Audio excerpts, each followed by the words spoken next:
Revenue 743% बढ़ा, net profit 454% jump, वो भी सिर्फ एक ही साल में। नहीं, ये कोई वॉलेटाइल क्रिप्टो कॉइन या कैश बर्निंग टेक स्टार्टअप नहीं है। ये एक profitable asset light hospital chain है जो हॉस्पिटल्स बनाता नहीं, बस खरीदती है। This is the Gujarat kidney and super speciality IPO और कंपनी का कोर फोकस है इंडियन हेल्थ केयर के सबसे critical areas, kidney and urology.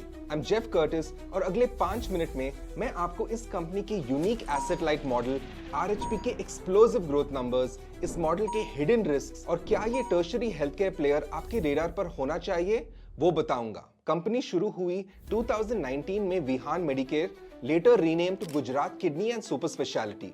आज ये 7 हॉस्पिटल्स और 4 इन-हाउस फार्मेसीज ऑपरेट करती हैं। They have a total capacity of 490 beds. 340 beds are already operational, and their secret sauce is their asset-light model. ये hospitals बनाते नहीं, बस लीज या एक्वायर करते हैं। Instead of spending years and crores on construction, they take over existing facilities. This saves massive capital and allows them to expand quickly through mergers and acquisitions. Low capex, fast execution, यही इनकी identity है। Earnings सिर्फ impressive नहीं, explosive है। But there is a twist that you need to understand. Let's look at the numbers.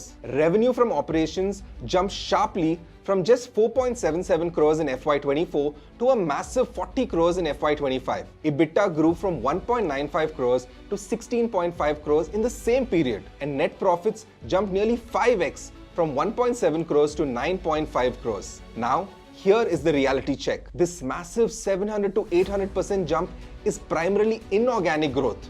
ये sudden explosion इसलिए नहीं हुआ कि उन्होंने रातों रात हजारों नए पेशेंट्स ट्रीट किए।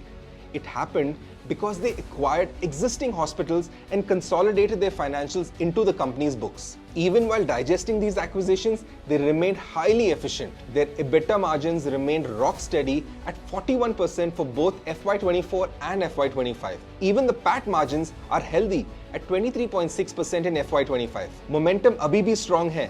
In just 3 months of Q1 FY26, they've already clocked 15 crores in revenue and 5.4 crores in net profit. चलो, अब opportunities versus risk को weigh करते हैं। First, opportunities. इनका biggest strength है niche focus.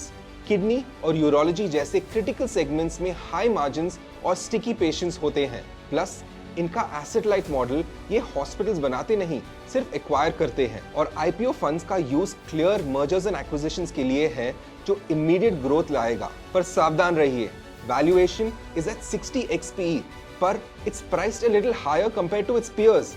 बट ग्रोथ भी acknowledge करना चाहिए। जियोग्राफिक कॉन्सेंट्रेशन, पूरा धंधा सिर्फ गुजरात में है।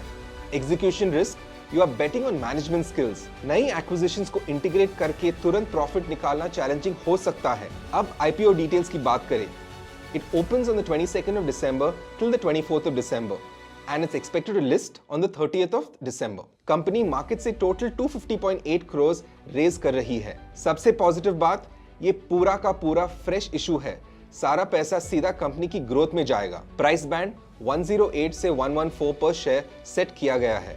इस फंड से 77 crores में पारेक्स हॉस्पिटल एक्वायर किया जाएगा, 30 crores से वडोदरा में नया वुमेन्स हॉस्पिटल बनेगा और बाकी पैसा एडवांस रोबोटिक्स इक्विपमेंट के लिए यूज होगा। So what's the investor takeaway here? ये अपोलो या मैक्स हेल्थ के जैसे डाइवर्सिफाइड हॉस्पिटल चेन्स नहीं है। ये एक स्पेशलाइज्ड स्नाइपर मॉडल है, पूरा किडनी और यूरोलॉजी पर फोकस, जहां मार्जिन्स हाई होते हैं और competition limited. Asset light machine है, रेडीमेड रेवेन्यू खरीदो, न्यू बिल्डिंग बनाने की इंतजार मत करो।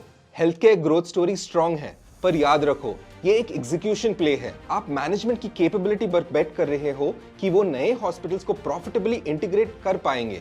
अगर आपको लगता है specialised health care will perform better than general hospitals, तो ये आईपीओ डेफिनेटली स्टैंड आउट करता है। बस अपनी रिसर्च जरूर करें। आई एम जेफ कर्टिस, और अगर आपको ये आईपीओ डीप डाइव अच्छा लगा तो फॉलो करना मत भूलना और कमेंट्स में ड्रॉप करो नेक्स्ट किस आईपीओ की ब्रेकडाउन करें। Investment in securities market are subject to market risk. Read all the related documents carefully before investing.